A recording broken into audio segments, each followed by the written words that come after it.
ஊர் ஊராய் பயணம் புரிந்தோமே, ஒன்றாக பழகி கிடந்தோமே, கைகோர்த்து பல நாள் நடந்தோமே.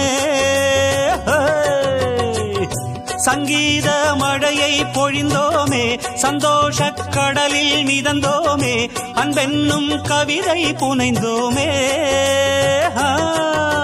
இடையில் புகுந்து திரையை விரித்தான் யாரடி?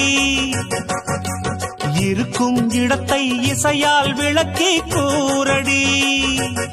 நாங்கள் கொண்டு வந்த சின்ன பூவே, நாங்கள் தங்குகின்ற முல்லைத்தீவே, உன்னை கண்டுகொள்ள இந்த பாட்டு, உந்தன் பொன்முகத்தை இங்கு காட்டு. தெற்கே பிறந்த கிளி செக்க சிவந்த கிளி திக்கு திசை மாறி போச்சோ, பக்கம் இருந்த கிளி பாட்டு படிச்ச கிளி தன்னந்தனி என்று ஆச்சோ.